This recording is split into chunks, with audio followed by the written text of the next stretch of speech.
Bonjour les amis, alors comment vous allez? J'espère que vous allez bien et j'espère que vous passez une très bonne journée. Aujourd'hui nous sommes là pour vous montrer une astuce, une idée, une solution pour votre mitigeur lavabo. Alors là, ce mitigeur de lavabo, il demande on doit exercer plus de force pour soulever le levier et c'est ce qui n'est pas normal. En fait, l'évier est très dur. Vous voyez là, quand je pousse avec ma pousse ici, ça devient un peu dur, quoi. Il faut vraiment beaucoup de force pour pouvoir soulever le levier. Alors, ce que nous allons faire, on va essayer de régler ce problème. Bon, d'abord, on va couper l'arrivée de l'eau. Ok. On va couper l'arrivée de l'eau, puis on va purger le robinet. Alors là, on a un petit cache-trou ici en haut. En bleu-rouge, on va le déconnecter, puis on va prendre notre clé Allen. Une fois avoir pris notre clé Allen, on va essayer de dévisser le vis Allen ici à l'intérieur. Alors, il faut procéder doucement pour ne pas perdre le vis Allen qui peut nous échapper et partir dans les égouts, ok? Alors, vous desserrez ça doucement. Voilà. Voilà. Alors, on desserre. Voilà. Maintenant, vous soulevez doucement le levier. Et là, ce que vous allez constater, vous allez trouver que le vis du clé Allen, parfois quand vous dévissez, vous pouvez avoir la chance que le vis se colle avec la clé Allen. Voilà, le vis que je viens de retirer dans le robinet lavabo. Voilà, maintenant ce que nous allons faire, voilà, si vous voyez là, vous voyez que le fait de tourner ça devient très difficile. Maintenant on démonte ça, on démonte le premier micro qui est en haut. Ça on peut le démonter avec la main, hein. C'est pas la peine de prendre une pince à multiprise ou bien une clé quelconque. Voilà, c'est là le problème, c'est avec ça. Maintenant ce qu'on va faire, on va desserrer ça totalement. Voilà, on va desserrer ça totalement. En fait, le problème, c'est avec cet écrou. Il a dû subir une pression très fort.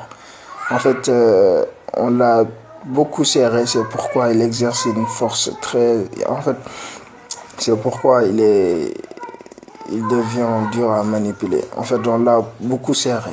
Maintenant, ce que nous allons faire, nous allons le remettre. Bien évidemment, on va le remettre... cette vis et on va pas le serrer à fond, ok? Faut pas le serrer à fond parce que pourquoi? Quand vous le serrez à fond, vous aurez le même problème. En fait, le problème ne sera pas résolu. Ce qu'on va faire, on va le monter et essayer de le serrer un peu doucement. En fait, pas trop, quoi. Voilà, on va le resserrer. Voilà. Bon, on va essayer de prendre les clés multiplus pour exercer une petite pression, mais doucement, tout doucement, pas trop fort, ok? Voilà, on va essayer de voir est-ce que le problème persiste ou... Voilà, on voit que là, ça devient encore plus dur, on va un peu desserrer ça, donc on va desserrer un peu et essayer de revoir. Voilà, on va manipuler, voilà, là, ça devient un peu, voilà. Ça va. Là, je sens que ça va. Mon évier commence à se régler. Maintenant, je vais ouvrir le robinet d'arrêt pour voir s'il n'y a pas de fuite. Ok? Je vais voir s'il n'y a pas de fuite. Alors, là, j'ouvre totalement le robinet. Et là, je vois que j'ai pas de fuite. Ok? Voilà, là, je vois que j'ai pas de fuite. Donc, c'est bon. Donc, je peux reprendre mon cache-trou ici et le revisser sur le robinet mitigeur. Voilà. Maintenant, je replace mon... Voilà. Là, on voit que... Voilà. On voit qu'il est très bien serré. Qu'il a très bien été fait aussi. Bon. Désolé pour le français, hein. C'est juste pour vous faire comprendre, mais... Bon, voilà, là, on va reprendre notre vis Allen. Voilà, on va le monter sur la clé Allen et on va le resserrer. Ok. Alors là, on le fait doucement. On va le resserrer. Voilà, voilà, voilà. On va le resserrer doucement. Voilà.